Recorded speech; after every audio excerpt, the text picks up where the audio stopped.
There is something about individualism that I don't like, and I felt that I am myself very individualistic.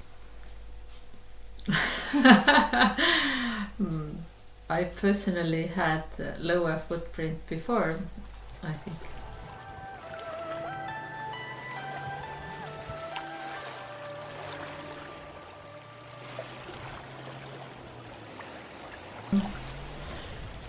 Hey, I live quite a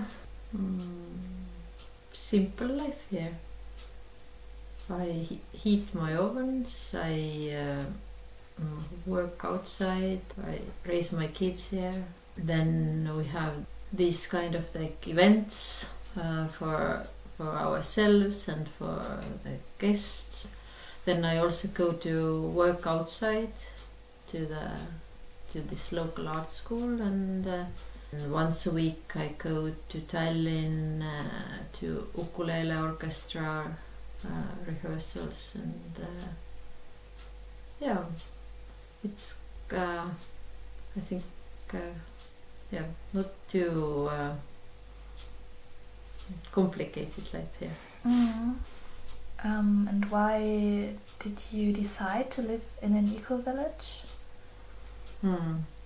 It has the reasons, there have been many, and I think they also have been changing during the time I have been living here.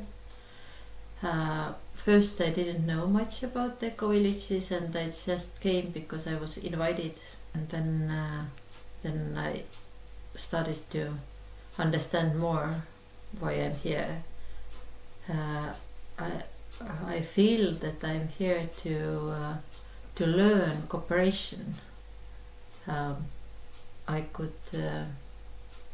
easily live in city and just have my nuclear family and job, and it would be also very nice life. It doesn't matter that, but I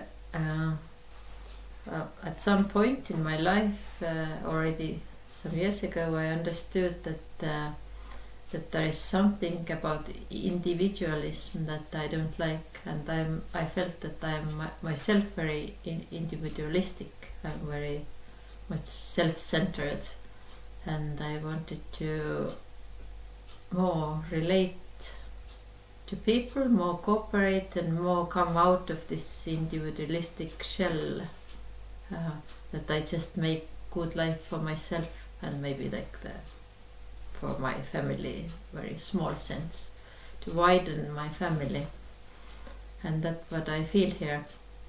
I'm very much supported by the people who live here, and I hope that I support with my work them as well. Yeah, Mõisamaa is also called a community of a low climate footprint. How do you try to lower your footprint?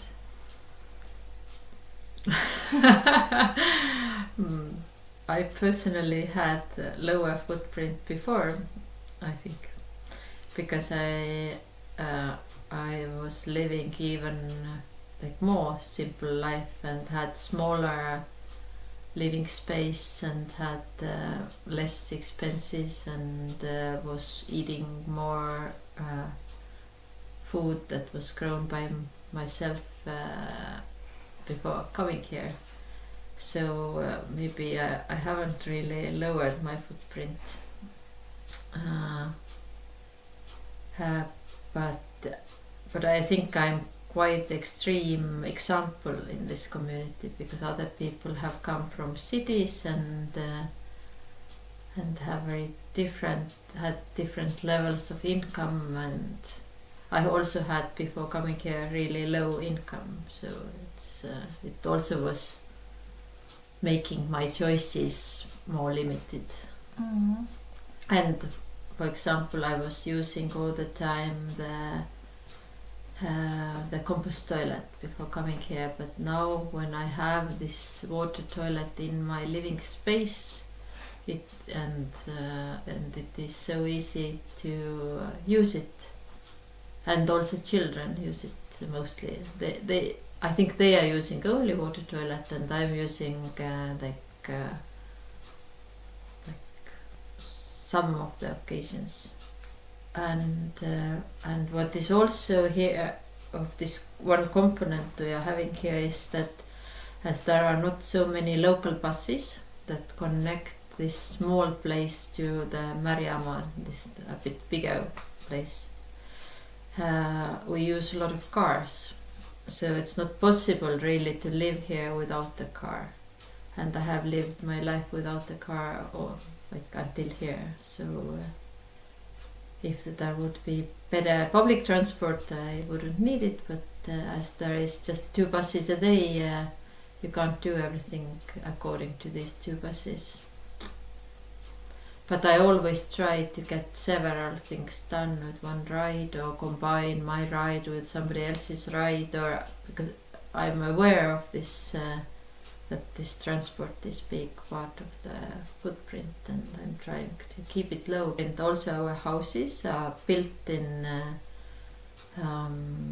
times where there wasn't so much attention paid to insulation, and in our climate it is the most important thing. If you want to have heating low, that you don't heat so much, then you need to have good insulation for your houses, and we don't have.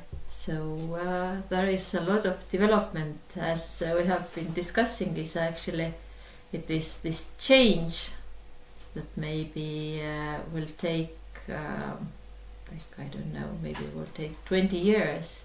That is important for others also. If we learn how to make these houses more efficient, energy efficient, and how to more cooperate with the transport costs and all these kind of things, maybe this can be example for others later. But now we are actually no perfect example yet, so it might be better than to live in like alone in big rooms, but we still have quite big spaces, bigger than we need, and we need to heat them. And yeah, maybe as a last question, I don't know if you want to add anything else, or maybe like you have ideas how to improve the global water situation, or your personal.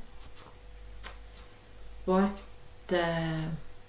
we could do here is to use more rainwater, because we have plenty of rainwater in Estonia, because we have this climate there. What I feel is that this rainwater is cycling faster, and if we use that for most of the occasions and leave this underground water only for drinking, this would be a great step, because this underground water, if we bring it on the ground, it gets into this short cycle, but the rainwater is already in this cycle, so this would be good improvement.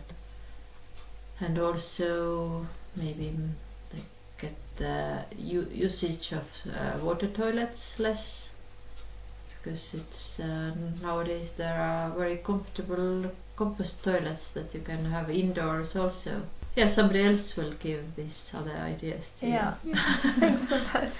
Yeah, thank you. It was really nice interview. Very interesting. Yeah, you're welcome.